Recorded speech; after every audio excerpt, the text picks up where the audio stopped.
এবং আল্লাহ রাসূল সাল্লাল্লাহু আলাইহি ওয়াসাল্লামও কিন্তু ওনার পুরো জীবনব্যাপী এই দারিদ্রতার বিরুদ্ধে যুদ্ধ করে গিয়েছেন বলা যায় অনেকটা। অর্থাৎ মানুষকে স্বাবলম্বী বানানোর জন্য, দারিদ্রতা বিমোচন করবার জন্য, কর্মসংস্থানের ব্যবস্থা করে দেওয়ার জন্য বিষ্ণু ইসলাম কিন্তু আমরণ কাজ করে গিয়েছেন। এবং তিনি নিজেও ব্যক্তিগতভাবে দারিদ্রতা থেকে আল্লাহ তাআলার কাছে পানাহা চাইতেন।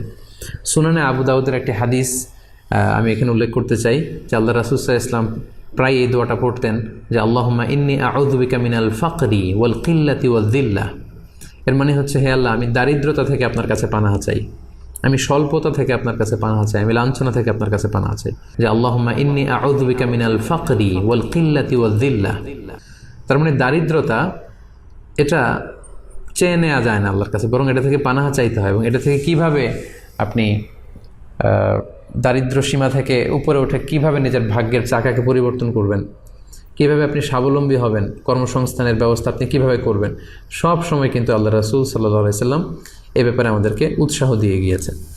আমি অনুরোধ করব, আপনারা যারা লাইভটি দেখছেন আপনারা শেয়ার করে দিন, তাহলে এখন যারা অনলাইনে আছে তারাও এই লাইভটি থেকে, আলোচনাটি থেকে উপকৃত হতে পারবে ইনশাআল্লাহ।